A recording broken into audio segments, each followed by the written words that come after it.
90 और 2005 के बीच आप देखेंगे सरकारी अपराधी सरकार। जब भी लालू यादव के दौर की जिक्र होता है तो ये कहा जाता है कि शहाबुद्दीन या पप्पू यादव, आनंद सिंह की बात नहीं होती है। आनंद सिंह उस समय नहीं थे एक्टिव, उनके बड़े भाई दिलीप सिंह एक्टिव थे। शहाबुद्दीन जैसे अपराधियों को, जिसके पास पाकिस्तान ऑर्डिनेंस फैक्ट्री के मार्क के वेपन्स पकड़े जाते हैं, जो पुलिस से जिसकी गोलीबारी हो रही है, जिसमें पुलिस साथ मारे जा रहे हैं, और वो संरक्षित है। तो जितने भी बाहुबली आपको दिखेंगे वो कोयले के व्यापार से होती दिखेगी, रेलवेज के टेंडर से दिखेगी, स्क्रैप के बिजनेस से दिखेगी। पर उसी सत्ता ने बाद में इन लोगों को चुनाव में भी उतारा, टिकट भी दिया, पार्टी में भी शामिल किया। सत्ता का चरित्र ही वही है। पप्पू यादव की बात करें, आज वो बड़े व्हाइट कॉलर हो चुके होंगे, बट कहानियां सबको पता है। आप लालू यादव के जंगल राज के बारे में बहुत लिखे। लालू यादव के कार्यकाल की कुछ अच्छी चीजों पर अगर आपको नजर फरमाना हो। डेमोक्रेटाइजेशन ऑफ द प्रोसेस, वो जो नायक फिल्म के स्टाइल में वो दलित बस्तियों में पहुंच जाते, पानी का टैंकर लेके, हाँ, नहला रहे हैं, कंघी करा रहे हैं, बोले साफ कपड़े पहनो, सचिवालय पहुंच जा रहे हैं, कौन लेट आया सस्पेंड कर दो उसको वहीं पे। प्रशांत किशोर अक्सर कहते हैं वोटर जो है ना वो भावनात्मक दिखता है, लेकिन वोट देते समय व्यवहारिक हो जाता है। Voting is an emotional process, it's not a logical process. कोई भी बोलता है तो गलत है। किसी एक वैसे वर्ग को हक दिलाने के लिए जिसे हक नहीं मिला हो, आपको लड़ाई करनी पड़ती है, और वो हुई है हर जगह पर। उत्तर प्रदेश में काशीराम ने वो लड़ाई लड़ी, बाद में मायावती ने लड़ी। तमिलनाडु में आप देखेंगे पूरा द्रविडियन मूवमेंट उसी पे चला। योगी जी एक दूसरे नेता हैं जो विश्वविख्यात नेता हैं बीजेपी के। योगी जी को मुख्यमंत्री तो बना दिया गया, लेकिन बाद में वो गले की हड्डी हो गए।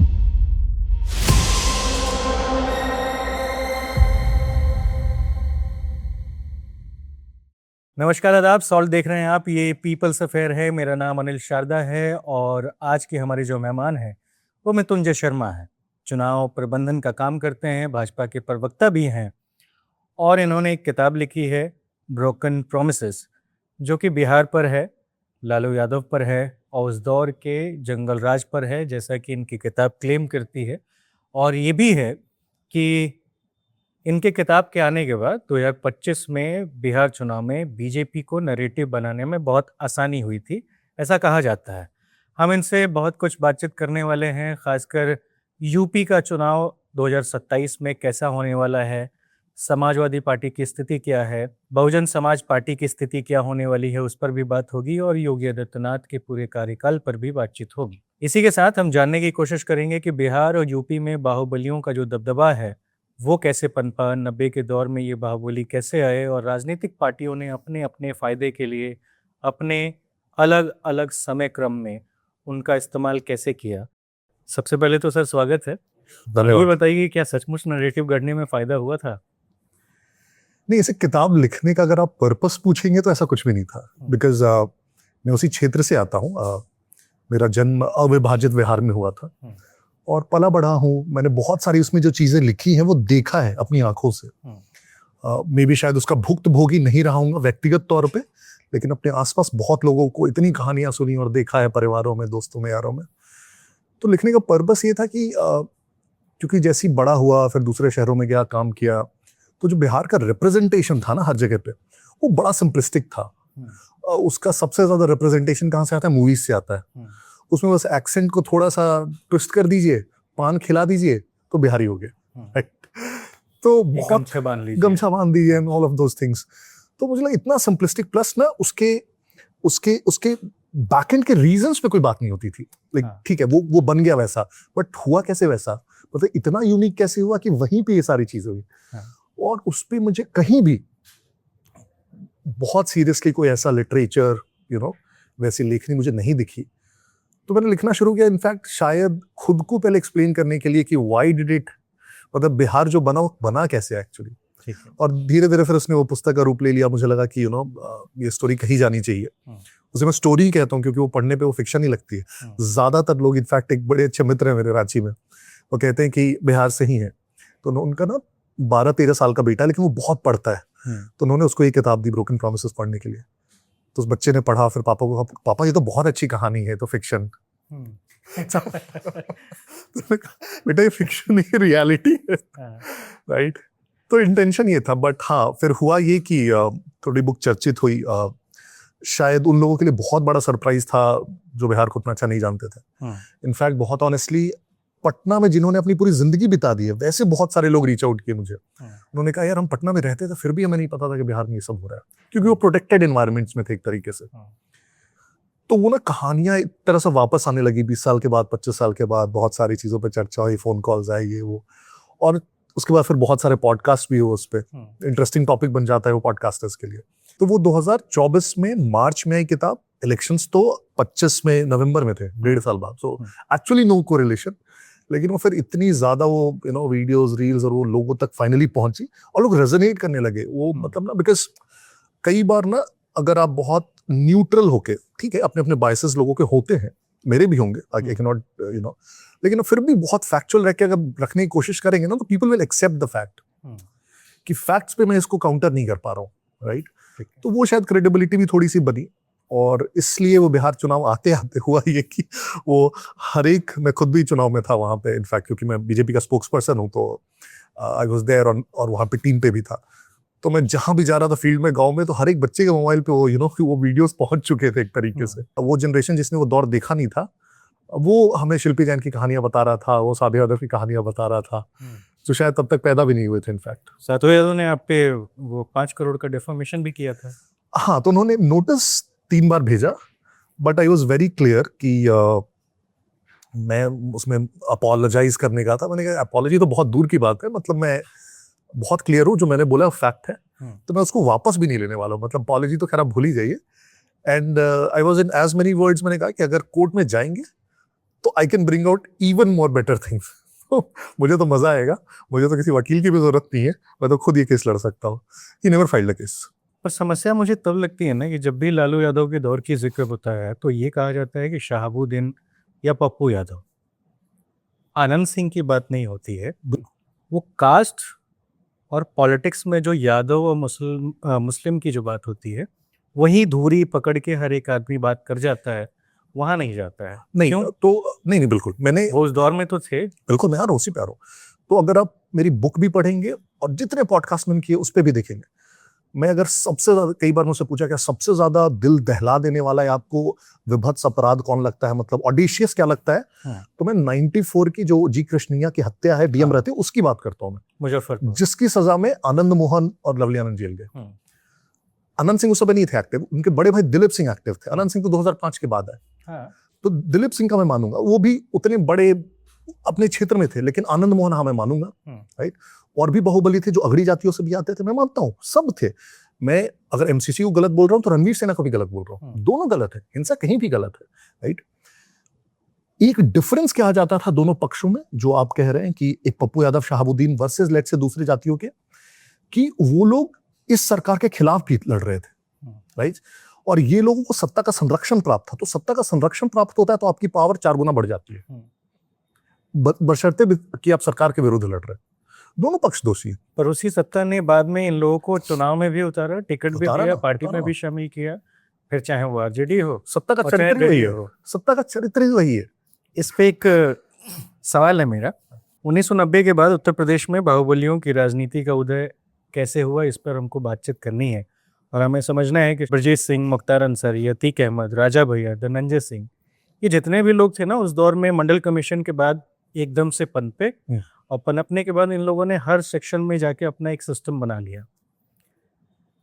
अब मुझे ये चीज़ समझना है कि कैसे ये सिस्टम बना पाए। क्या ये सरकार की भागीदारी का या संरक्षण का था, या उसके प्रॉफिट के लिए भी वो जरूरी था इनका बनना? नहीं देखिए क्या है, थोड़ा सा पीछे जाना पड़ेगा, क्योंकि उत्तर प्रदेश को अगर आप देखेंगे, आजादी के बाद पूरे देश की हालत बहुत बुरी थी। तो ज्यादातर आप देखेंगे कि जो अपॉर्चुनिटीज थे, इकोनॉमिक अपॉर्चुनिटीज बहुत लिमिटेड थे। तो ऐसी नौकरियां तो थी नहीं, प्राइवेट सेक्टर के जॉब्स, सरकारी नौकरियां थी, गिनी चुनी नौकरियां थी। तो लोगों के पास सबसे पहले जब हम आजाद हुए तो हैवी इंडस्ट्री लेड जितनी भी चीजें थी या मिनरल बेस्ड, उसमें इकोनॉमिक अपॉर्चुनिटी आई। तो इकोनॉमिक अपॉर्चुनिटी कहाँ आई? कोयले में आई, क्योंकि कोयले का खनन शुरू हुआ मैसिव लेवल पे। आयरन ओर में आई। रेलवे ट्रैक्स बहुत बिछे, तो रेलवे ट्रैक्स में आई। तो शुरुआत में आप देखेंगे, अगर 60-70 के दशक की बात करेंगे, तो जितने भी बाहुबली आपको दिखेंगे, उनकी उत्पत्ति आपको होती इसी से दिखेगी। वो कोयले के व्यापार से होती दिखेगी, वो सरकारी ठेकों से दिखेगी, क्योंकि सरकार ही कैपिटल एक्सपेंडिचर्स कर रही थी, कोई प्राइवेट सेक्टर था ही नहीं। तो सरकार के जितने ठेके पट्टे उसे दिखेगी, रेलवेज के टेंडर से दिखेगी, स्क्रैप के बिजनेस से दिखेगी, ज्यादातर क्रॉस इंडिया आपको ही दिखेगी। उत्तर प्रदेश में भी आप शुरुआती अगर देखेंगे और खासकर पूर्वांचल में देखेंगे, इवन दो हम मिनरल्स नहीं थे, बनारस कोल का बहुत बड़ा हब था, डेपो था एसेंशियली, राइट। रेलवेज के वहां टेंडर्स निकलते थे सरकारी ठेकों पे। तो शुरुआत में आप देखेंगे जितने भी राइवलरीज हुए इन इकोनॉमिक अपॉर्चुनिटीज के कारण हुए, ठीक, क्योंकि वो लिमिटेड थे और उसी पे सबको कब्जा करना था। जब इकोनॉमिक अपॉर्चुनिटीज के लिए लड़ाई होती है और आप एक ऐसे सोसाइटी में है जो डिवाइडेड है किसी लाइंस पे, और आप थोड़ा सा डिविजन्स में जाएंगे तो कास्ट सबसे स्ट्रॉन्ग डिविजन्स थे हमारे, अभी भी बहुत है ना। तो क्या होता है, गोलबंदी भी उसी के अराउंड होने लगती है। तो वो जात वाला व्यक्ति अपना दोस्त मिल जाता है और थोड़ी सी कनेक्शन वो एस्टैब्लिश कर लेते हैं। 100%। तो धीरे धीरे जो व्यक्तिगत लड़ाई है, आप देखेंगे जातीय समूहों की लड़ाइयां बन जाती है। तो शुरुआत में भी आप जाएंगे 60-70 के दशक में उत्तर प्रदेश में भी, तो हरिशंकर तिवारी, वीरेंद्र शाही, वो एक ब्राह्मण के नेता बन गए, एक राजपूत के नेता बन गए। अब दूसरा उसमें भी क्या सिग्निफिकेंट है, उसके लिए भी लड़ाई किसके बीच होगी, जो ऑलरेडी थोड़ा सा इन्फ्लुएंशियल है, जो एकदम हैव नॉट्स हैं, जिसके पास कुछ नहीं है, वो थोड़ी सरकारी ठेका लेने जाएगा। तो ऑलरेडी जो सबसे इन्फ्लुएंशियल जातियां तो यही दोनों थी। अगली जातियों में बाकी जो छोटी जातियां, भूमिहार या कास्ट, तो बहुत स्मॉल नंबर्स थे वहां पे। तो एक तरफ ब्राह्मण हो गए, एक तरफ राजपूत हो, वही इनफैक्ट आप देखेंगे। और फिर धीरे धीरे आप देखेंगे जितने भी बड़े गैंगस्टर्स हैं वो एक कैंप में आते हैं। ज्यादातर ब्राह्मण होते तो हरिशंकर तिवारी के कैंप में जाते, और ठाकुर होते तो वीरेंद्र शाही के कैंप में जाते, और वही कंटिन्यूड रहा। 70s, 80s, 90s भी आते आते आप देखेंगे तो करीब करीब आप उसको ग्रुप कर सकते हैं। उसमें थोड़ी बहुत फ्लूइडिटी रहती है, इससे नाराज हो गए तो उसमें चले गए, वो अलग है। या फिर बीच में एक नया लड़का उभर के आ गया, जैसे प्रकाश शुक्ल था, पहले उसे संरक्षण किसने दिया, हरिशंकर तिवारी ने दिया। वो मर्डर करके ही वेंट टू सिंगापुर या बैंकॉक, फिर वापस आए, फिर उन्हीं के लिए खतरा बन गया, राइट। वीरेंद्र शाही की हत्या की, फिर बाद में हरिशंकर तिवारी को ही धमकाने लगा, राइट। तो लेकिन शुरुआती क्या होता है, शुरुआत में वो जात वाले थोड़ा सा उसको संरक्षण भी देते हैं, तो इसीलिए वो जातीय ग्रुपिंग्स बनी। और 90 के दशक में फिर से क्या हुआ, जैसे एक इंस्टेबिलिटी भी दिखेंगे। 67 तक देखिए सारे राज्यों में कांग्रेस की सरकारें थी, तो ठीक है, अच्छी सरकार बुरी सरकार, कम से कम स्टेबिलिटी थी एक सरकार की, राइट। 80-90 के दशक में आप देखेंगे, 90 में कम से कम बिहार में स्टेबिलिटी आई, जो भी थी वो अच्छी बुरी अलग बात थी। उत्तर प्रदेश में स्टेबिलिटी थी नहीं। उत्तर प्रदेश में 67 के बाद पहली स्टेबल सरकार बनी, वो मायावती की सरकार बनी, 2007 वाली। तो समझ लीजिए कितने साल हो गए, 40 साल तक कोई स्टेबल सरकार ही नहीं थी, कोई 5 साल मुख्यमंत्री ही नहीं रहा, सरकार ही नहीं बनी। उसके कारण क्या हुआ, जितने भी आप, और जहां स्टेबल सरकारें नहीं होती है ना, तो क्या होता है, जो पॉलिटिशियंस भी होते हैं, they try to maximise the returns जितने समय हुए हैं। उनको लगता है कि भैया ये सरकार कितने दिन चलेगी पता नहीं, तो वो 5 साल 10 साल का प्लान नहीं बनाते, 6 महीने में मैं कितना कमा के निकलूं, वो प्लान बनता है साहब। बिल्कुल। और उसका आपको असर उत्तर प्रदेश में बहुत ज्यादा देखने को मिलता है। उत्तर प्रदेश में इनफैक्ट 90 के दशक में राजनीतिक घटनाक्रम भी जितने आप देखेंगे, वो राजनीतिक रूप से और भी ज्यादा हो। तो बिहार में जैसे स्टेबिलिटी थी तो सरकार वही रहनी थी, वो जो करे। उत्तर प्रदेश में तो आप देखेंगे क्या क्या नहीं हो गया उस 90 के दशक में इनफैक्ट सरकार में रहने के लिए। अब मुझे एक और चीज़ बताइए कि जैसे श्री प्रकाश शुक्ला का इनकाउंटर हुआ, अतीक अहमद, उसके बाद मुख्तार अंसारी, ये लोग चले गए, लेकिन राजा भैया, ब्रजेश सिंह, धनंजय सिंह, ये लोग हैं। बिल्कुल। और वो दबदबा आज भी आपको दिखाई देता है। ठीक। इस पर एक आप टिप्पणी करना चाहें तो समझाएं कि ये क्यों अब तक संरक्षण में है।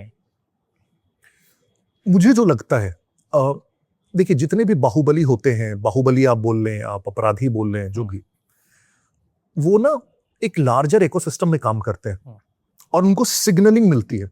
So for example, Mukhtar Ansari को अगर मुलायम सिंह यादव का, या अतीक अहमद को मुलायम सिंह यादव का संरक्षण समाजवादी पार्टी का नहीं होता, इतने बड़े नहीं होते वो। तो सत्ता का संरक्षण बहुत जरूरी होता है सोशियो पॉलिटिकल एनवायरनमेंट में आपको बड़ा बनने में। बिल्कुल। अगर वही सत्ता आपको थोड़ा सा ये सिग्नल देने लगे कि तुम जो भी अगर गलत करोगे तो फिर विल नॉट एक्सेप्ट दिस, तो वही बाहुबली आप देखेंगे शांत हो जाएगा। एग्जाम्पल्स मैं देता हूं आपको बिहार से। इनफैक्ट नीतीश जी की सरकार आई 2005 में, तो उन्होंने कहा कि हम फास्ट ट्रैक कोर्ट्स बनाएंगे, एमपीएमएलए कोर्ट्स बनाएंगे, जितने भी लोग जो अपराध है या तो सजा या एक्विट, लेकिन तुरंत करेंगे। उन्होंने अगले 1.5 से 2 वर्ष में जितने भी बाहुबली थे बिहार के सब जेल गए, कोई नहीं बचा। शहाबुद्दीन, पप्पू यादव तो पहले भी जेल जा चुके थे, और सिर्फ विपक्षी पार्टियों के नहीं, उनके खुद की पार्टी के, प्रभुनाथ सिंह उनकी पार्टी में थे, वो जेल गए। बाद में अनंत सिंह जेल गए। जितने भी आप देखेंगे जिन पर कोई भी चार्ज, सब के सब जेल गए। क्या वो बाहर निकल के फिर से अपराध करेंगे? बहुत कम चांस है, रिड्यूस चांसेस है। तो मैं सेम बोलता हूँ, आप क्या सिग्नलिंग देते हैं ना अपने सत्ता से, वो बहुत इंपॉर्टेंट हो जाता है। तो एक बहुत बड़ा बाहुबली होगा हो सकता है किसी जमाने में, वही व्यक्ति आप देखेंगे एकदम टर्न अराउंड कर जाएगा। उसको आप पूछने जाएंगे ना क्या बाहुबली है, तो बोलेंगे नहीं नहीं हम तो बस जनता के सेवक हैं। और अगर सत्ता का संरक्षण होगा बोलेंगे है बाहुबली, क्या कर सकते हो। That's the difference. और ना इसमें एक बहुत अच्छा नीतीश कुमार का लाइन था, उनका वक्तव्य था ये, और मैंने अपने पुस्तक में वो लिखा है। उन्होंने इनफैक्ट उनका जब स्टूडेंट लाइफ था ना, तो उन्होंने एक बार इंसिडेंट बताते हैं, जब वो स्टूडेंट कैंटीन में थे तो कुछ बात तो बहुत फ्रस्ट्रेट हुआ और एकदम टेबल पे हाथ मारा और कहा कि मुझे सत्ता में आने के लिए जो भी करना पड़ेगा मैं करूंगा, लेकिन जब सत्ता में आऊंगा तो अच्छा काम करूंगा। Understand the difference. जब आप सत्ता में आते हैं तो आप विधायकों के बहुमत से चीफ मिनिस्टर बनते हैं, जो भी आपको बनना है। वो विधायक जो चुन के आ रहे हैं वो आप नहीं सेलेक्ट कर सकते हैं कौन से विधायक चुन के आएंगे, वहां की जनता सेलेक्ट करती है। जब उसमें से आधा से ज्यादा विधायकों पे दाग है, केसेस हैं, तो आप जब सरकार भी बनाएंगे तो उन्हीं विधायकों के समर्थन से बनाएंगे। You can not be holier then now and से कि आई विल हैव पावर। आपके पास वो रास्ता नहीं है नाउ। लेकिन आप सत्ता में आकर अगर ये कहते हैं कि हाँ मैं सत्ता में तो तुम्हारे समर्थन से आया हूं, लेकिन इसका मतलब ये नहीं है कि मैं तुम्हें संरक्षण देता रहूंगा, उसको मैं राइटियस मानता हूं। तो इसीलिए मैं वो जिक्र कर रहा था कि नीतीश कुमार जब चीफ मिनिस्टर भी बने, अपने विधायकों को उन्होंने जेल भेजा, अपने मिनिस्टर्स को जेल भेजा, जो मैं मानता हूं सही तरीका। जब नीतीश कुमार जी को सत्ता में आना था तो वो उनका, जैसा कि आपने बताया कि वो कह रहे थे कि हम किसी भी तरीके से बस एक बार सत्ता में आना चाहते हैं, तो किसी भी तरीके से सत्ता में आने के क्या पैमाना हो सकता है? आप मर्डरर को अपने साथ जोड़ेंगे, आप क्या कहते हैं गुनहगार को उठाएंगे, आप बाहुबलियों को उठाएंगे, और उस तरीके से अगर एक सत्ता मिल भी जाए तो वो कैसे अपने आप को आदमी, उसका ज़मीर कैसे उसको एक्सेप्ट करेगा? नहीं, पहले सब्जेक्टिविटी आपको हटानी पड़ेगी। आप सबको नहीं क्लब कर सकते एक साथ। फॉर एग्जाम्पल, अगर हम मर्डरर वर्ड यूज कर रहे हैं, कन्विक्टेड फॉर मर्डर अगर हाँ तो चुनाव ही नहीं लड़ सकता फर्स्ट ऑफ ऑल। तो आप डिफरेंशिएट कीजिए पहले उसमें, क्योंकि फिर otherwise it becomes a rhetoric, right. Proven corruption किसी पे है, 2 साल से ज्यादा की सजा है, अगेन वो भी नहीं लड़ सकता, राइट। चार्जेस हो सकते हैं, उसमें भी किसी पे ग्रीवियस चार्जेस हो सकते हैं, किसी पे कम चार्जेस हो सकते हैं। अगर हम आम आदमी पार्टी की बात करें, बाद में बहुत सारे लोगों पे केसेस चल रहे हैं, राइट। प्लस चूंकि वो चले, बाद में अभी कोर्ट ने कह भी दिया कि नहीं ये तो बेबुनियाद था, कुछ भी नहीं मिला। अरविंद केजरीवाल ने फिर इनफैक्ट हाई कोर्ट ने कहा कि नहीं, there are sufficient reasons for the case to run, right.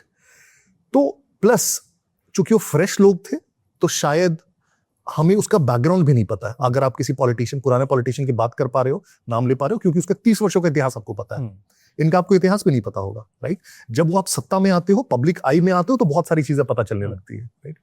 तो फिर से मैं वही कह रहा हूं, आप ये डिसाइड नहीं कर सकते हो कि उस कॉन्स्टिट्यूएंसी से वो लोग किसको चुन के भेजेंगे, राइट। फिर हम बहुत बड़ा लार्जर रोल फिर हम प्ले करने लगे। We do not have presidential elections in India, right. हम ये थोड़ी बोल सकते कि मेरा प्रतिनिधि है, इसको चुन के तुम भेजो, मैं प्रेसिडेंट की चुनाव लड़ रहा हूं। तो उस क्षेत्र की जनता, उसको वही अच्छा लग रहा है भाई, राइट। फिर तुम डेमोक्रेसी को ही चैलेंज कर रहे हैं, राइट।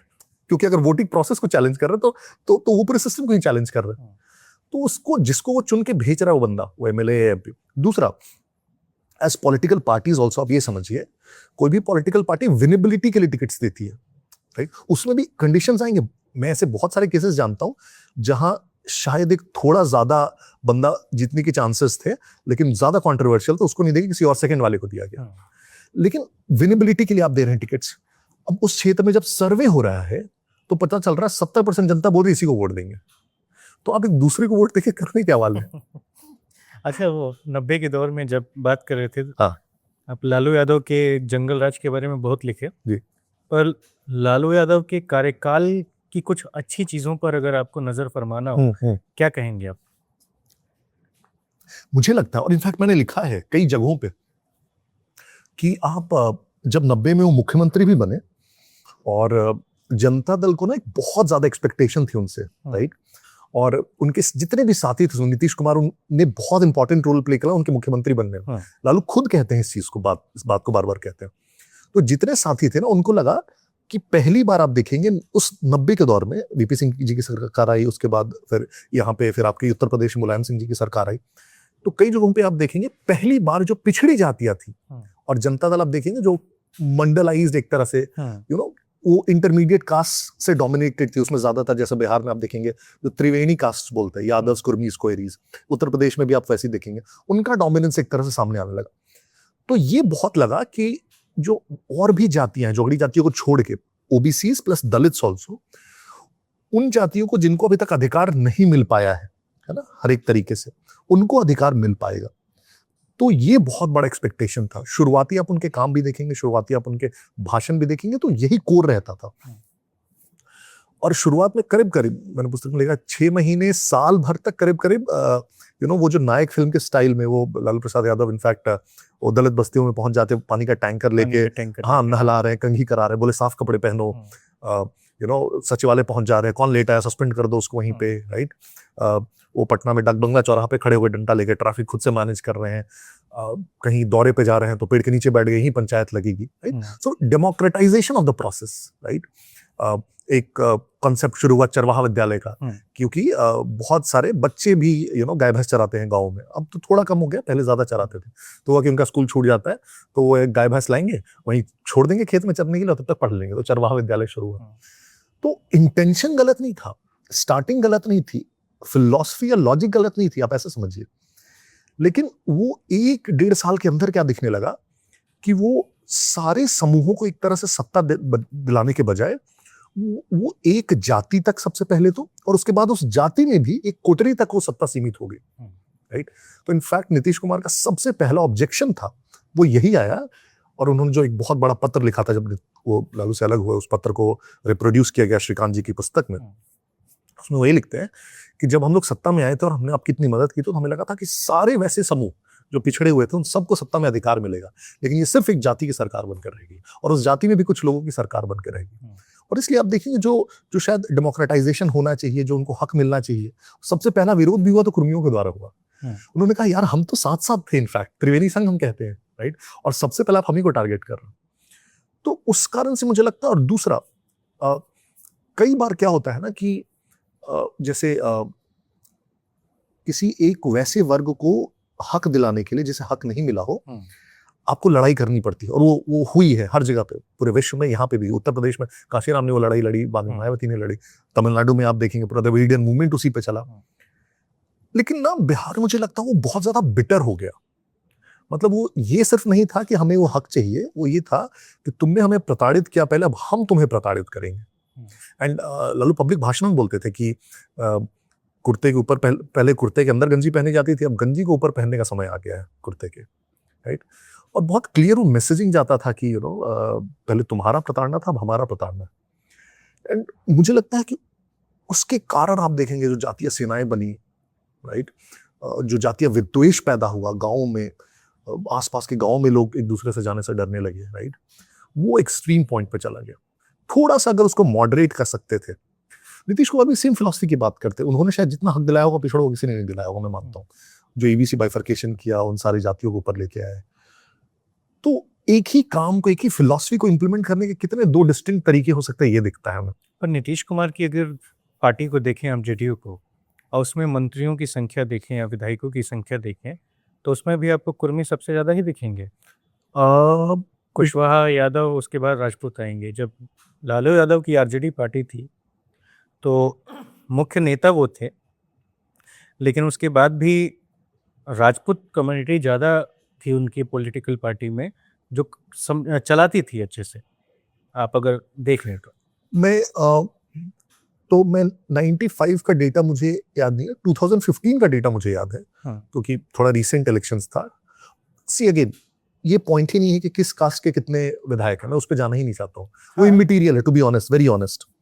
पर लालू यादव जैसा नेता ये कहे, या फिर एक अगड़ी जाति के लोग, मैं ऐसी बात नहीं कह रहा हूँ, लेकिन अगर अगड़ी जाति के लोग या फिर कोई परसेप्शन बिल्ड करने वाला आदमी आए, वो कहे कि उस बात में ना कहीं अगड़ी जाति के प्रति द्वेष फैलाना लालू यादव का काम था। आप लालू यादव को जानते ही हैं, शायद मिले भी होंगे, नहीं भी मिले होंगे, फिर भी लोगों से सुना होगा। ऐसी राजनीति तो कोई नहीं करेगा। नहीं, क्यों नहीं? ओके, किसी भी पॉलिटिक्स में आपको एक वोट बैंक क्रिएट करना होता है, राइट। वोट बैंक आप कैसे क्रिएट करते हैं? अखिलेश के पीडी का मतलब क्या होता है? कोई एक मुझे ऐसा नेता बता दीजिए इस पूरे समाजवाद के आंदोलन में जिसने कहा सबका साथ सबका विकास, कोई भी एक बता दीजिए जिसका एक वोट बैंक नहीं होगा। कोई भी नेता होता है वो सबसे पहले यही करता है, खास करके जो छोटे दल के नेता होते हैं। कांग्रेस तो कोई करती है, हिंदा बोलती है कर्नाटक में, क्यों बोलती है हिंदा? बोलो ना यार, सबका साथ सबका विकास पूरे देश में। हाँ, लेकिन सबका साथ सबका विकास की बात अगर किया I'll जाए, come to सरकार that. बीजेपी I'll कहती come to है that. I'll come तो to that कितने question. Muslim. Oh, I'll come to this. हाँ जी। तो लालू प्रसाद यादव ने अपना वोट बैंक कैसे क्रिएट किया? उनके वोट बैंक का क्रिएशन ही यही था। जब मंडल आया, उन्होंने एक तो उसके सबसे पहले क्रेडिट लेने की कोशिश की, जो किसी और का था, बीपी सिंह का था, राइट। उनका कहना ही यह था कि अगड़ा बनाम पिछड़ा होगा तो पिछड़ा कंसोलिडेट होगा। सही। तो पूरी 90 से 2005 की राजनीति अगड़ा बनाम पिछड़ा थी। तो शुरू में पिछड़ा कंसोलिडेट किया गया, लेकिन वो पिछड़ा भी बाद में आप देखेंगे। और क्यों? इनफैक्ट आप वोट प्रतिशत देखिए आरजेडी का, कभी भी उसको आज तक कभी 28% से ज्यादा वोट नहीं आया। क्यों नहीं आया? क्योंकि अगर पूरा पिछड़ा और दलित भी कंसोलिडेट तो बहुत ज्यादा आता। तो बहुत क्लियरली, क्योंकि बोलने से ज्यादा सत्ता में किसको हिस्सेदारी मिल रही है, धीरे धीरे वोट बैंक उस पे आ जाता है, राइट। वो आप उठा के देख लीजिए। मैं 95 का डेटा मैंने बुक में मेंशन किया, जितने कमीशंस थे सब में अपनी जाति के लोगों को उन्होंने भर दिया, राइट। 28, क्योंकि आप देखेंगे एमवाई उनका समीकरण था, ये तो एकदम स्टेटेड है। और पूरे टाइम, इनफैक्ट आपको ये क्यों लगता है कि 90 के दशक में जब जातीय नरसंहार करीब करीब 60 हुए, देश के और किसी राज्य में एक भी जातीय नरसंहार नहीं हुआ। बिहार में कैसे हो गया 60? 1 हो जाता, 2 हो जाता, 5 हो जाता, मैं मान लेता हूं। सरकार इतनी पंगु कैसे हो सकती है कि जातीय नरसंहार होते रहे और वो कुछ ना कर पाए? प्लस मैं ऑफिशियल बयान बताता हूं आपको राबड़ी देवी का। 1999 की बात है, सिनारी में नरसंहार हुआ, 34 सगड़ी जाति के लोग मारे गए। राबड़ी देवी से हाउस में पूछा गया कि सिनारी में नरसंहार हुआ है 34 लोगों का, क्या आप जाएंगे वहां पे? उन्होंने कहा मैं क्यों जाऊं, वो मेरे वोटर थोड़ी है। इससे ज्यादा और डिस्टिंक्ट आपको क्या? बिल्कुल गलत बयान था वो राबड़ी यादव का। और इसमें हम उनको डिफेंड भी नहीं करते हैं। 1989 में सरकार में लालू यादव नहीं थे जब भागलपुर दंगे हुए थे। बिल्कुल। और वहां पे कौन मारे गए थे आपको पता ही है। मुस्लिम्स मारे गए थे ज्यादातर। बिल्कुल, कांग्रेस की सरकार थी, इसलिए कांग्रेस की सरकार की। अब मैं उस पर भी आता हूँ, बहुत अच्छी सवाल किया आपने। कांग्रेस की सरकार थी, हम किसी पॉलिटिकल पार्टी को नहीं छोड़ेंगे sir. Very very nice and I love a good debate. मतलब मेरे को तो कोई क्वेश्चन से मतलब ये दिक्कत नहीं है। 89 में भागलपुर के दंगे हुए, भगवत ज़ादाद if I am not wrong chief minister थे, राइट। सबसे ज्यादा उसमें मुस्लिम्स मारे गए। दूसरी तरफ पे आप देखेंगे तो हिंदूज में भी यादव सबसे ज्यादा थे। इनफैक्ट बाद में उन्हीं पर चार्जशीट भी हुआ। जो मेन बंदा था वो भी उसको अच्छे से हैंडल नहीं कर पाई। फिर राजीव गांधी इनफैक्ट आते हैं भागलपुर, जगन्नाथ मिश्र को फिर से सीएम बनाया जाता है इसी कारण से कि उनको थोड़ी सिंपैथी थी मुस्लिम्स के साथ, तो मुस्लिम्स को नेता मानेंगे। लेकिन उस समय आप देखेंगे मुस्लिम्स बहुत नाराज होते हैं उस पूरे प्रोसेस के हैंडलिंग से। 90 में जब इलेक्शंस होते तो वही मुस्लिम्स जो कांग्रेस को करीब करीब 40 साल से वोट दे रहे थे, उनको वोट नहीं देते, राइट। सरकार बन जाती है जनता दल की। उस सरकार के बनने के बाद 92 में 91 में लाल कृष्ण आडवाणी अरेस्ट होते हैं और लालू यादव कहते हैं कि मैं तुम्हारा मसीह हूँ, तुमको अगर कोई प्रोटेक्ट कर सकता है तो मैं कर सकता हूँ। मुस्लिम बोलते हैं बहुत अच्छी चीज आपने बोली, ठीक है। लेकिन उसी भागलपुर दंगे के जो आरोपी थे उनको कब सजा मिलती है? 2006 में। 16 साल तक उन व्यक्तियों को जो चार्जशीटेड थे उसको उन्होंने सजा तक नहीं दिलाई। क्यों नहीं दिलाया? क्योंकि जो चार्जशीटेड व्यक्ति थे उनकी जाति के लोग थे, तो दोनों को नाराज नहीं करना चाहते। This is politics and that's. Nitish Kumar को मेरी पार्टी के तो है नहीं, लेकिन कोई अच्छा व्यक्ति काम करेगा तो मानूंगा ना मैं। उसने 2006 में उस व्यक्ति ने सजा दिलवाई उन लोगों को और सब लोग अप्रिशिएट करते। और ना कोई नीतीश कुमार का ऐसा कोई स्टेटेड वोट बैंक है अल्पसंख्यक, ऐसा भी नहीं है कि वो बहुत तुष्टीकरण की नीति में कोई विश्वास करते। सही है तो सही है, क्यों नहीं दिलवाया आपने अगर अल्पसंख्यकों के आप इतने बड़े हिमायती थे तो? सर अब थोड़ा सा और समझने वाली बात करिए। आप चुनाव प्रबंधन करते हैं और हिंदुस्तान में चुनाव प्रबंधन के बारे में जब सबसे ज़्यादा लोगों को मालूम चला और सबसे बड़ा जो नाम है वो प्रशांत किशोर का नाम है। प्रशांत किशोर अक्सर कहते हैं, मेरे इंटरव्यू में भी उनसे बातचीत हुई थी, वो कहते हैं कि देखो वोटर जो है ना वो भावनात्मक दिखता है लेकिन वोट देते समय व्यवहारिक हो जाता है। मैं कई बार उस चीज़ को नहीं समझ पाता हूँ। मैं आपसे ये समझना चाह रहा हूँ कि अगर यह बात सही है तो बिहार में लालू यादव, उत्तर प्रदेश में मुलायम सिंह यादव, बंगाल में ममता बनर्जी जैसे नेता दशकों तक राजनीति के केंद्र में कैसे रहे? मैं थोड़ा सा डिसएग्री करूंगा स्टेटमेंट से। Voting is an emotional process, it's not a logical process. कोई भी बोलता है तो गलत बोलता है। अगेन ये मेरे बोलने से नहीं, आप रिसर्च पे जाइए। Voting has always been an emotional process. थोड़ा सा बात करके लोगों से देखिए, शहरों में थोड़ा कम, गांव में ज्यादा बात करके देखिए, क्योंकि 90% लोग तो वहीं पे हैं। ये हमारी और हमारे दर्शकों के लर्निंग के लिए है, क्योंकि आप चुनाव प्रबंधन करते हैं। मैं इसीलिए तो बोल रहा हूं। कहेंगे हम मानेंगे। तो मैं बहुत रिसर्च एंड डेटा बैक्ड आपको बोल रहा हूँ। अब थोड़ा सा अंदर जाइएगा ना, क्योंकि हम क्या होते हैं ना, कुकून में रहते हैं, तो हमें सब कुछ बहुत लॉजिकल लगता है, but we are not the right set of people to ask questions. कई बार आप गांव में बात करने जाएंगे तो किसको वोट देंगे, तो हम मोदी को देंगे। काहे देंगे भाई, क्या फायदा हुआ? नहीं, बहुत अच्छा है। आंसर मिलता है ऐसे आपको। काहे वोट देंगे, तो नीतीश को देंगे। काहे देंगे, तो ना नीतीश कुमार बहुत अच्छा किए हैं महिला लोग के लिए। क्या किए हैं तो उनको याद भी नहीं आएगा शायद। नाउ ये कैसे होता है? क्योंकि साइकिल दिए थे, सबको याद है। अच्छा, साइकिल दिए तो याद, तो एक बहुत लॉजिकल आंसर है, मान गए। लेकिन बहुत बार वो भी शायद ना मिले वो आंसर, बस अच्छे लगते हैं मुझे। कई लोगों से बोलेंगे उसको वोट देंगे, क्यों? अरे ठीक है, अच्छा आदमी है, मतलब बहुत व्यवहार कुशल है, ठीक से बात करता है। कभी मिले उससे? नहीं, कभी मिले नहीं। किसी तीसरे व्यक्ति ने बताया जो मिलने गया था कि बड़ा अच्छा से बात की, दैट्स सफिशिएंट टू वोट। अब ये कैसे होता है? ये परसेप्शन ओवर टाइम बिल्ड होता है, नैरेटिव से बिल्ड होता है, उस क्षेत्र में क्या बातचीत चल रही है उससे बिल्ड होता है। तो कई बार ना आप जनरल लाइकिंग या डिसलाइकिंग भी डेवलप कर लेते हैं बहुत सारे लोगों के लिए। सुनी सुनाई बातों पे करते हैं, उसके पुराने इतिहास पे करते हैं। ये सिर्फ मैं कैंडिडेट का बोल रहा हूँ। दूसरा आते हैं वोटिंग ब्लॉक्स पे। कई बार जब आप वोट डालने जा रहे होते हैं, दो कैंडिडेट हैं, अपनी जात का होगा तो थोड़ा ज्यादा ऐसी सॉफ्टनेस आ जाती है, राइट? नहीं मिले हो, दोनों से नहीं मिले, दोनों के बारे में कुछ नहीं जानते, तुमसे हमारे जात का तो वोट दे दो उसको।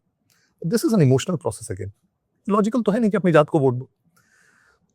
ज्यादातर, again I do not have numbers, और ज्यादातर केस में आप देखेंगे कि हम लोग कई बार ना बहुत इवैल्यूएट करते हैं सरकारों को कि इसमें इतना एक्सप्रेसवे बना, इसमें इतना बना, तो उज्ज्वला मिले। ये सब इमेटीरियल है, लोग उसको भी भूल जाते हैं।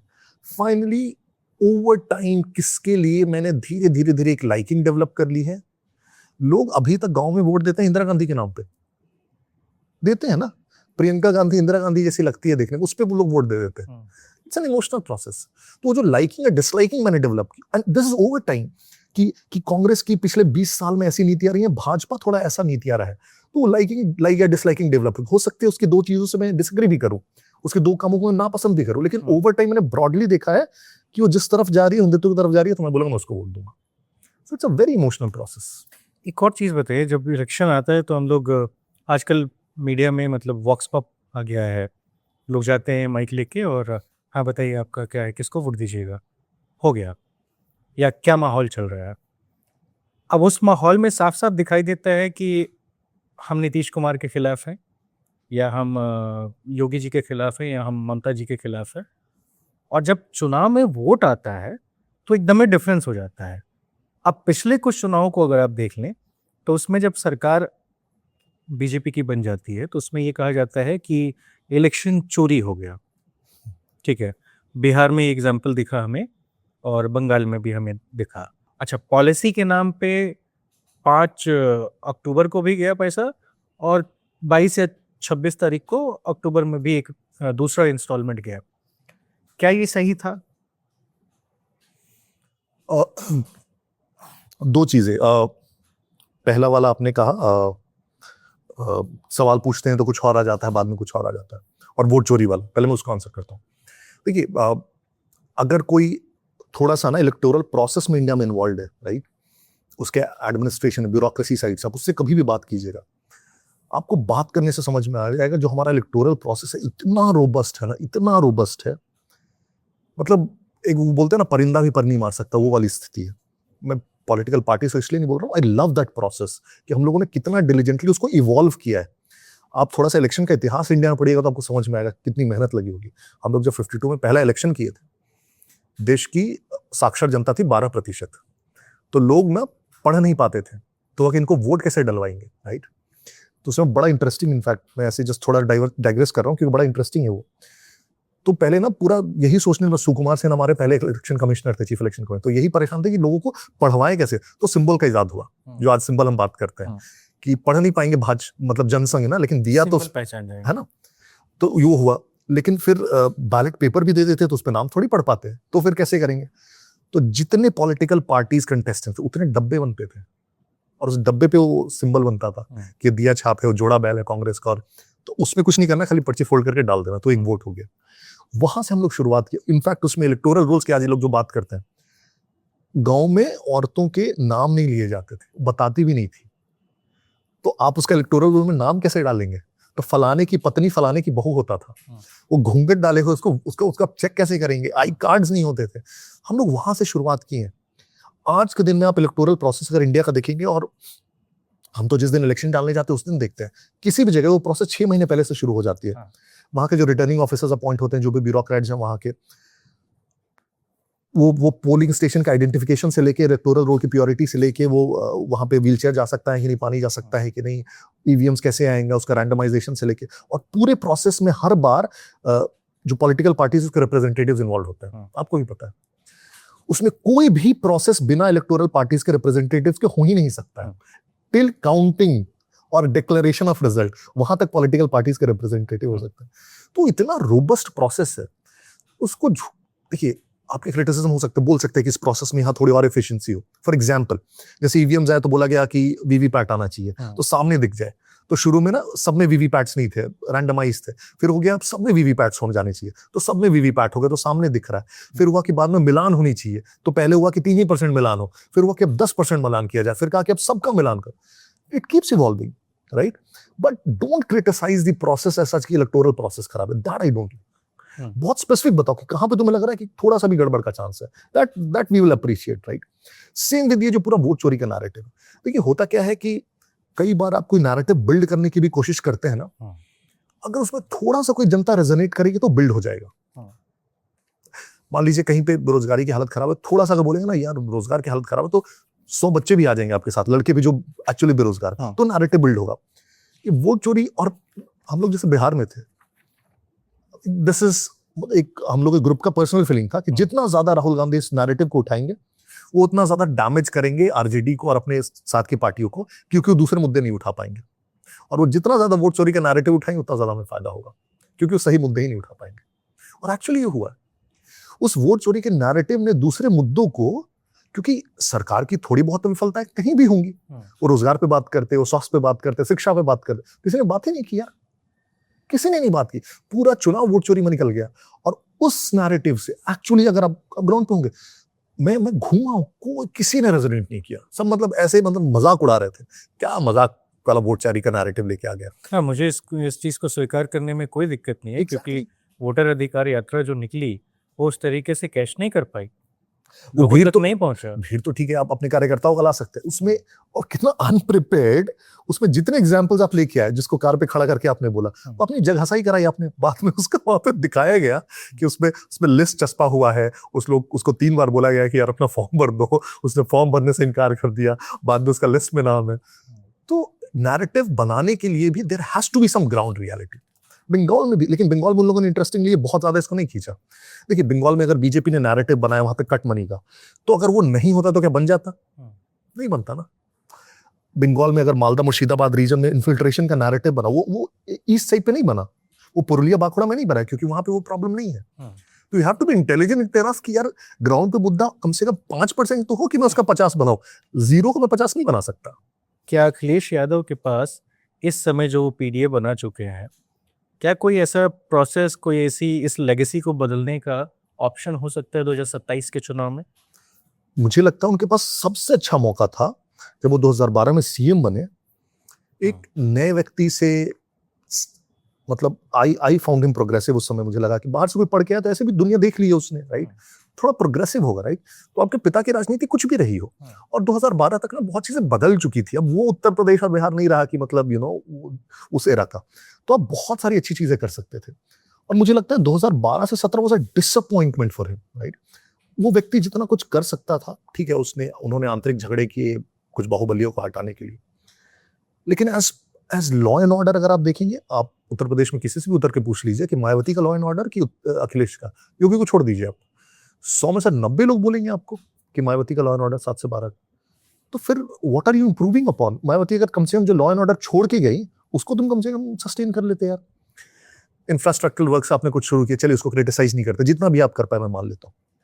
आप कहते हैं कि मैं जाति की राजनीति नहीं करूंगा, किसी एक को फेवर नहीं करूंगा, हाईवे सड़कों वगैरह में तो खैर बढ़िया काम किया, उन्होंने स्टार्ट किया, एक तो बनाया, दूसरा ऑलमोस्ट काम चालू था, फिर बाद की सरकारों ने उसको कंटिन्यू किया।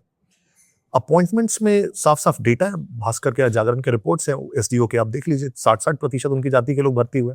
क्यों होंगे 60% भर्ती आपकी जाति के लोग? 10% जब वहाँ जनसंख्या है, तो ऐसा क्या हो गया बताइए? तो आपने भी वही करने की कोशिश की जो आपके पिताजी कर रहे थे, मे बी नॉट विजिबली लेकिन दूसरे तरीकों से, तो 17 में उसका आपको रिजल्ट मिला।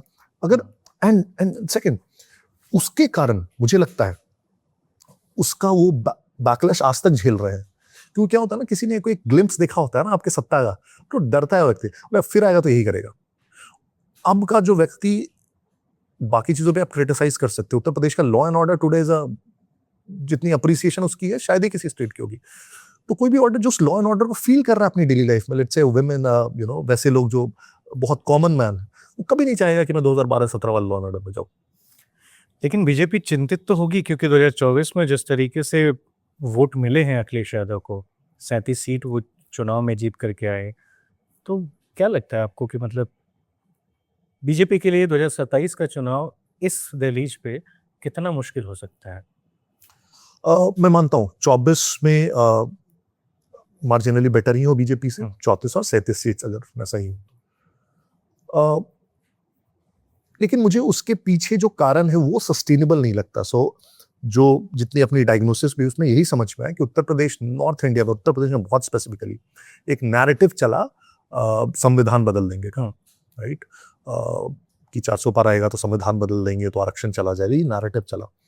और थोड़ा लेट हमें रियलाइज हुआ कि ग्राउंड पे नैरेटिव बहुत स्ट्रांग फैल चुका था, राइट, कि मतलब संविधान बदल देंगे और आरक्षण चला जाएगा। तो वी फील कि एक बहुत बड़ा सेक्शन है जिसने इस नैरेटिव पे वोट दिया है, राइट। जिसने भी इस नैरेटिव पे वोट दिया है, मुझे लगता है अब वो ब्रॉडली समझ गया कि नैरेटिव ऐसा कुछ था नहीं, राइट। वो ठीक है, उस समय के लिए वो नैरेटिव बनाया गया। तो जिसने भी डर के उस नैरेटिव पे शायद वोट दिया होगा, उस नेचुरल वोटर शायद उसका नहीं होगा। ये जो हम लोगों की समझ है, राइट। दूसरा, जब आप विपक्ष में होते हैं तो क्या नैरेटिव बनाने की कोशिश करते हैं अगले इलेक्शंस के लिए, बहुत इंपॉर्टेंट होता है। जैसे हम लोगों ने बात की कि अखिलेश बहुत सारी चीजों पर बात कर सकते हैं, घूम फिर के पीडीए पे ही आ जाता है। मैं किसी भी प्रोग्रेसिव पॉलिटिशियन से ये एक्सपेक्ट नहीं करता कि वो जातियों का एक समूह बना दे। यार तुम बोल दो ना कि जो वंचित है उनको दे दूंगा मैं अधिकार, दैट्स अ सेपरेट थिंग। लेकिन इतना डिस्टिंक्टिवली तुम एक कास्ट ग्रुप को अलग क्यों करते हो? मतलब तुम तो फिर उसको एकदम डिस्क्रिमिनेट कर रहे हो, राइट। अब ये पीडीए भी हमेशा उनका चेंज होते रहता है। वो ए क्या है वो आज तक क्लियर नहीं हुआ है। कभी अल्पसंख्यक है, कभी आधी आबादी है, कभी अगड़े भी बोल दिया है इनफैक्ट उन्होंने। सबसे पहले मुझे प्रॉब्लम वहीं पे कि तुम ये कर क्यों रहे हो ये पीडीए? व्हाई कांट यू से कि जो भी पिछड़ा होगा, अंत्योदय होगा, अंतिम व्यक्ति होगा, उसको हम उठा के ऊपर लेके आएंगे, और जो हुज हुए उसका हम सत्ता समाप्त करेंगे। अगर if you are really a progressive politician, right. दूसरी बहुत सारे, तो इसलिए मैं कह रहा हूँ कि वो जो सस्टेनेबल नैरेटिव 24 में जिस पे वोट गया, उस पे 27 पे वोट जाता हुआ मुझे नहीं दिख रहा है। और अगर उस पे वोट जाता हुआ नहीं दिख रहा है तो मैं वापस से उनका जो इलेक्टोरल कॉम्बिनेशन मान रहा हूँ, एमवाई मान रहा हूँ। थोड़ा बहुत इधर उधर से जो भी छूट गए, उस इलेक्टोरल कॉम्बिनेशन के साथ ही कैन नॉट विन, ये मैं बहुत क्लियर हूँ। अगर उसमें ही इज एबल टू ऐड, जो अभी वो कोशिश लगातार कर रहे हैं ब्राह्मण सम्मेलन कि ब्राह्मण जोड़ ले, नहीं जुड़े, कभी नेचुरल नहीं जुड़ेगा। तो 2-3 कास्ट और उनको जोड़ना पड़ेगा एमवाई में, जो अभी मुझे जुड़ता हुआ नहीं दिख रहा है। जुड़ गया तो जीत जाएंगे, नहीं जुड़ा तो नहीं जीतेंगे। आप चुनाव प्रबंधन करते हैं, सुझाव दीजिए अखिलेश यादव को। नहीं, अरे दे दीजिए महाराज। तो यही तो सुझाव है। मैं तो कह रहा हूँ कि यार पढ़े लिखे हो ना, इमीडिएट जो जान काम करना चाहिए उनको। नहीं, मैं रादर देन चुनाव प्रबंधन में एक सिटीजन के तौर पे कहूंगा। और आपने क्लीन पॉलिटिक्स की बात की, I would love to see politics in a way जब तुम ना ये कॉम्बिनेशंस बनाना छोड़ दो यार, कम से कम रेटरिक के लिए। लेकिन ये बोलो कि मैं वंचितों की बात करूंगा, जो आखिर एकदम दबे समाज के लोग हैं, मैं उनकी बात करूंगा। ये कॉम्बिनेशंस मत बनाओ यार, ये दिखाता है कि फिर घूम फिर के आप उसी पे जा रहे हो। फिर तो ये सामूहिक सहभागिता की बात होगी। नहीं, सभी सामूहिक पॉलिटिकल पार्टियों के लिए। फिर से सामूहिक सहभागिता की बात सभी पॉलिटिकल पार्टियों से मैं कह रहा हूं। आप मुझे एक बात बताइए बहुत ईमानदारी से, बीजेपी को इस देश में सबसे ज्यादा पसंद करने वाली कौन सी जातीय व्यवस्था के लोग हैं? अगड़े हैं जो ज्यादा भरोसा करते हैं? बहुत सारे स्टेट्स में आपको नंबर्स अलग अलग मिलेंगे, लेकिन आप ओवरऑल बताइए ना। वोटिंग परसेंटेज शायद ज्यादा होगी, ठीक मानता हूं, है ना? हाँ। वैसे ही अगर आप बिहार में जाएंगे तो नीतीश की पार्टी को, या फिर तेजस्वी की पार्टी को, लालू यादव की पार्टी को, या आप यहाँ आ जाएं तो सुहेल देव पार्टी है, उसके बाद से समाजवादी पार्टी हो गई, या अब पहले बीएसपी जो अब एकदम ही खत्म होने के कगार पे दिखाई दे रही है। हम ये कह नहीं सकते कि 2027 में क्या नंबर आ जाए। उसके बाद चंद्रशेखर रावण भी आ गए हैं इस बार अपनी पार्टी लेके। तो ऐसे व्यवस्था में हर कोई अपनी जातियों की पार्टी बना के बैठा है। मैं दो लेवल पे इसको फिर से देखता हूँ।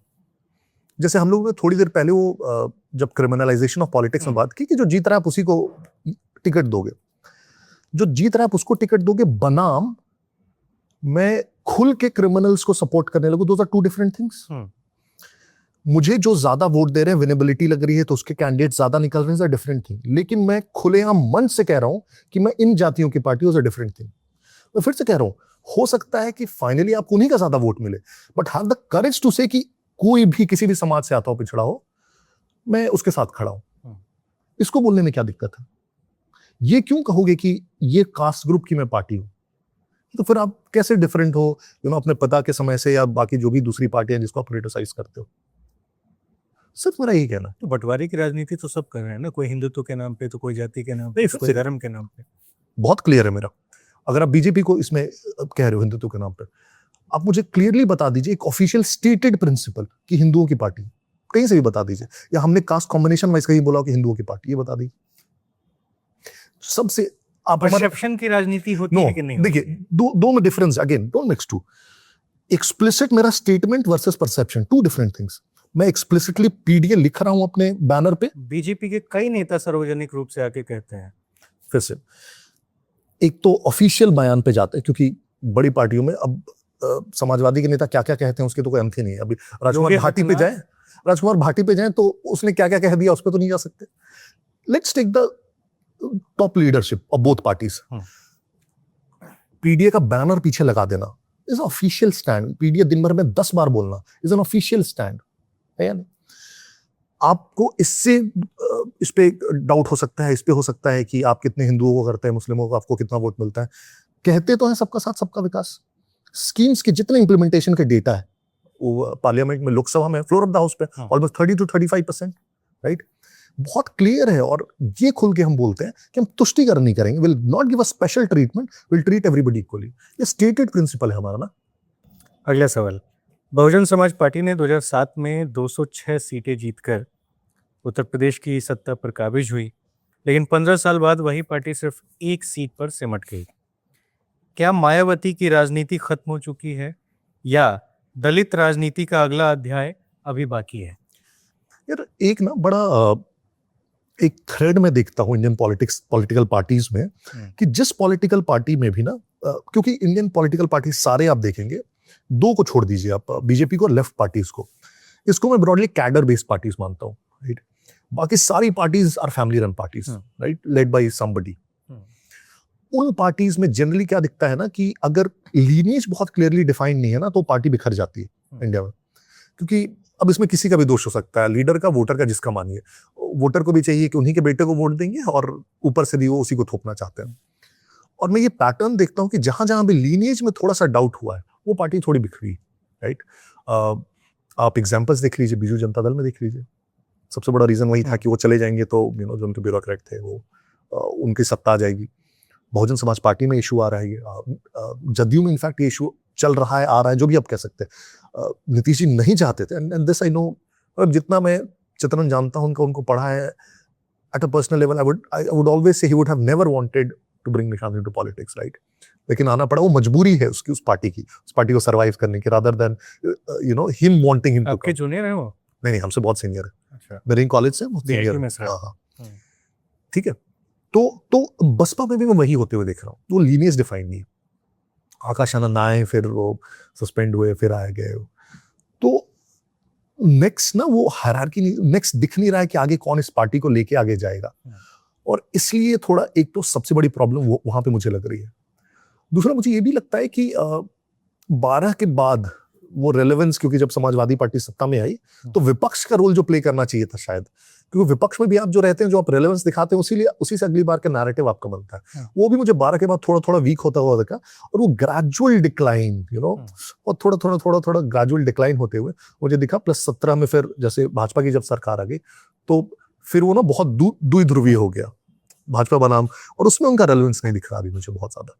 तो मतलब कोर गलती क्या है? क्या वो बचेगी पार्टी या फिर खत्म है? थोड़ा सा ना मुझे लगता है, एक तो लीनिएज वो डिफाइन करना पड़ता है। अब ये गलत बोल रहे, आप सही बोल रहे हैं, इंडियन पॉलिटिक्स में वो लीनिएज डिफाइन नहीं होना इज सबसे बड़ा स्टेबिलिटी का इशू, आई वुड से, पहला।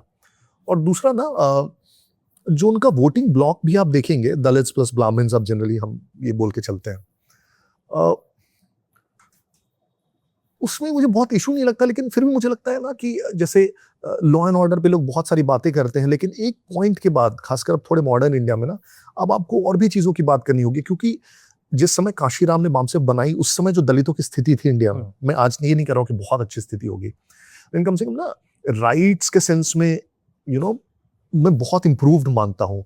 बेसिक पुलिस स्टेशन जाने का राइट है, किसी चीज कंप्लेन करने का, सी ऑफिस जा सकता है, सर्टिफिकेट बनवा सकता है, रिजर्वेशंस में पता है कि वो स्कूल्स और कॉलेजेस में जगह मिल जाएगी। तो थोड़ा सा आपको और आगे मूव करना पड़ेगा फिर नए इश्यूज को लेके, क्योंकि काशीराम से जितना दलितों ने रिलेट किया होगा उस समय का जो स्थिति होगी, वो शायद अभी नहीं कर पाएंगे। अभी in fact Jatavs themselves are considered to be very very strong, right? तो आपको थोड़ा उससे आगे मूव करना पड़ेगा, नए नैरेटिव्स के साथ कुछ करना पड़ेगा। मैं आपसे समझना चाहता हूँ कि मान्यवर काशीराम के विरासत को मायावती कहाँ तक लेकर जा पाई? चीफ मिनिस्टर बन के 5 साल हो गया, तो अगर ऐसे आप अगर देखेंगे सत्ता में आने के तौर पे, तो मतलब फुल अपनी मेजॉरिटी की सरकार उनकी थी, तो मतलब अगर पॉलिटिकली देखेंगे तो that is the highest they could have gone, right? केंद्र की राजनीति में तो कुछ आने का ऐसा था नहीं। अगर सामाजिक रूप से देखेंगे कितना सफल हुआ, वो मिली है काफी हद तक सफलता, फिर से अगेन एक जर्नी है इन कास्ट के लिए। और मैं ये भी मानता हूं कि ये जो ग्रुपिंग्स है ना, ये अपने आप में थोड़ी मुझे बेईमानी लगती है, क्योंकि दलित्स भी एक होमोजेनस ग्रुपिंग नहीं है कास्ट की, उसमें भी बहुत बड़ा एक डिफरेंस है, राइट? उसमें भी दलित्स में भी आप कास्ट देखेंगे जो अब काफी अच्छा कर पा रहे हैं, राइट, और इम्प्रूव करते जा रहे हैं धीरे धीरे। जाटव्स जो यूपी में है, बिहार में पासवान्स है, लेकिन अभी भी ऐसे बहुत सारे कास्ट हैं जिनको कई बार अनऑफिशियली महादलित्स बोलते हैं, कैटेगराइजेशन भी हुआ था। मूसर्स हैं बिहार में, इनफैक्ट आप देखिए बहुत सारे ऐसे कास्ट हैं जो बहुत पिछड़े हैं, राइट? तो मुझे लगता है कि अब वो थोड़ा सा ना, सब कैटेगराइजेशन एक अलग डिबेट है अपने आप में, मैं उसका बहुत बड़ा पक्षधर हूँ सब कैटेगराइजेशन का, क्योंकि डेटा ये बोलता है और वो दिख रहा है हम लोगों को हर दिन, अक्रॉस ओबीसीज, अक्रॉस, जैसे ओबीसी में बहुत सारे स्टेट्स ने सब कैटेगराइजेशन किया और बेनिफिट मिला है, राइट?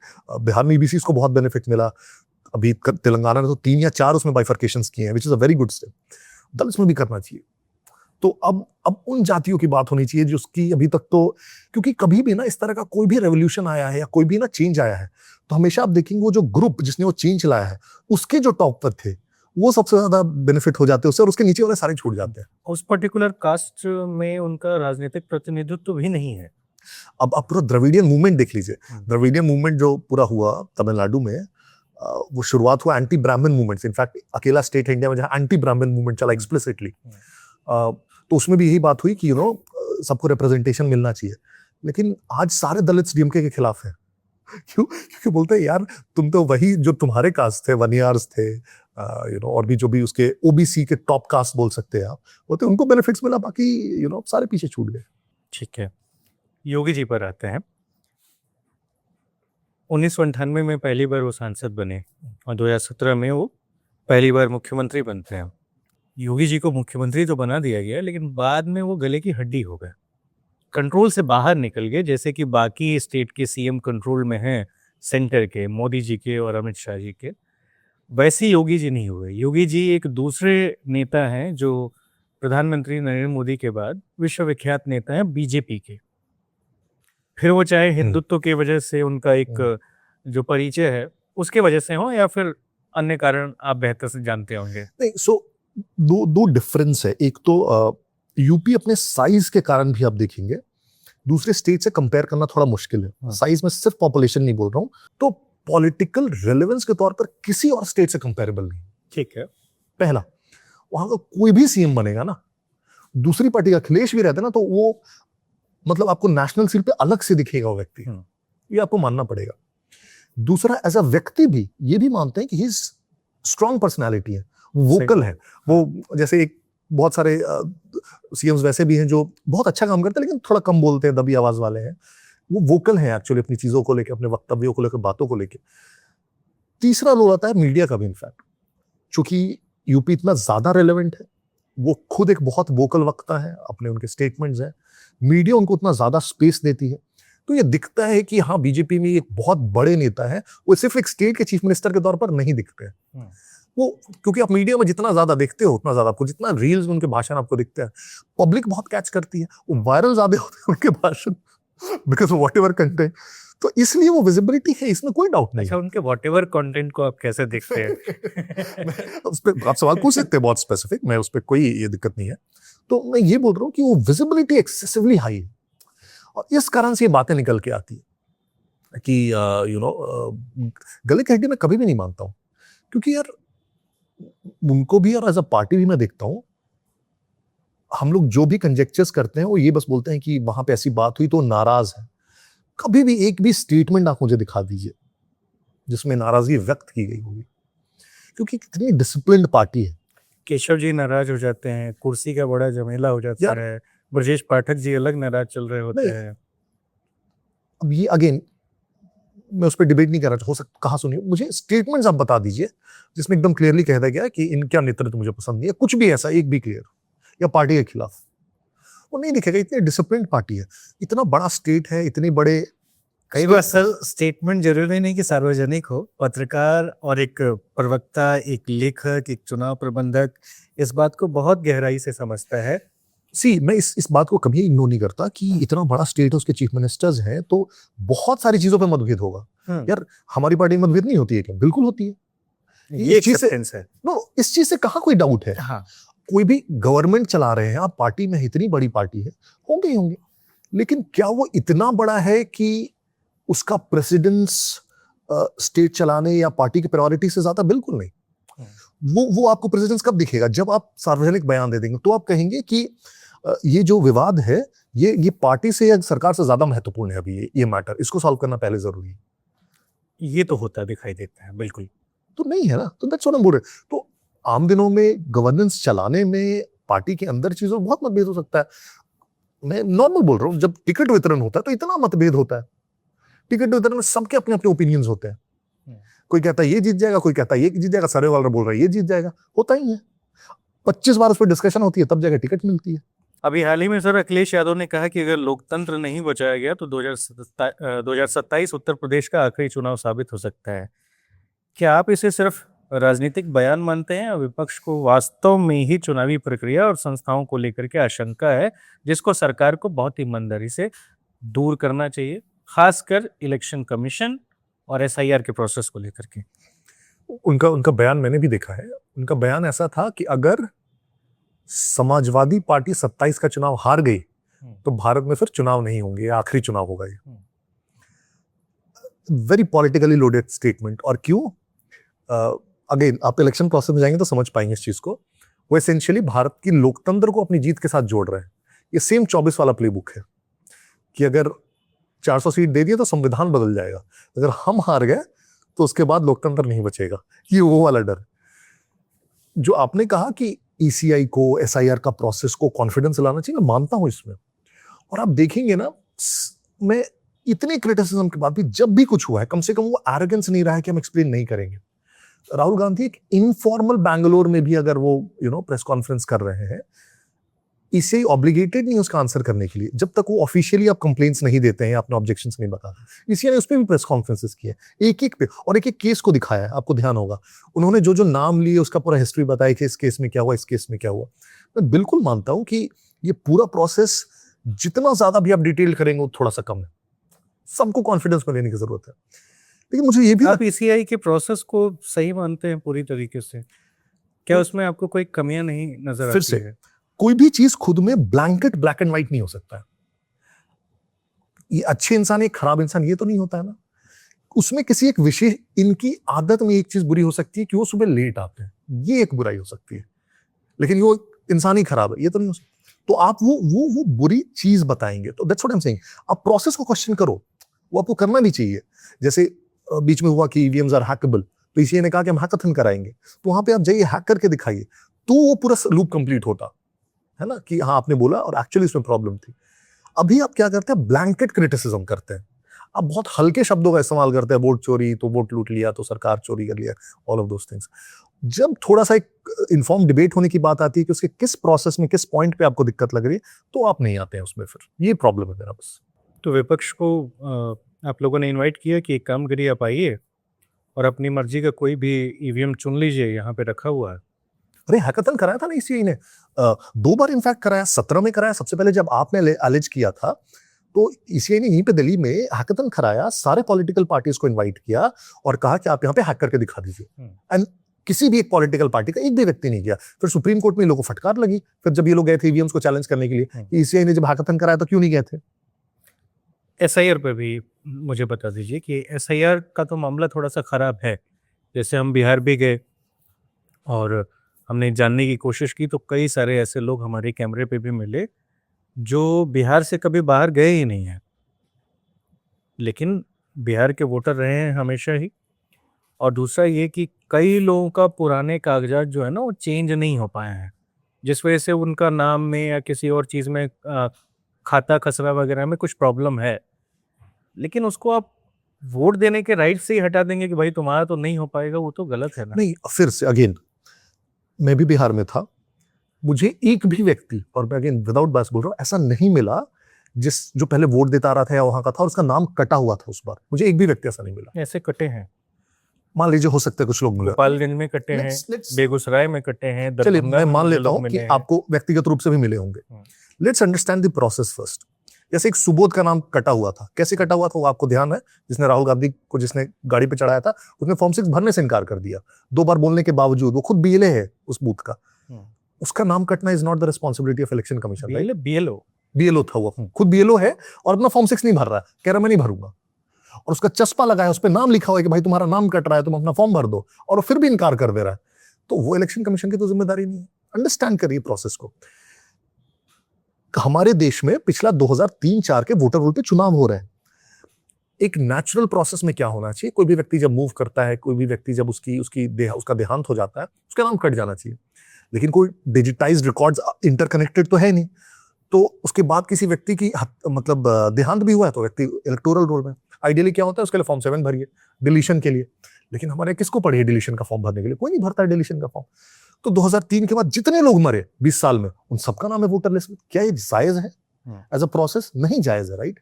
इलेक्टोरल रोल ही अगर क्लीन नहीं होगा तो आप फ्री एंड फेयर इलेक्शन की कैसे बात कर सकते हैं?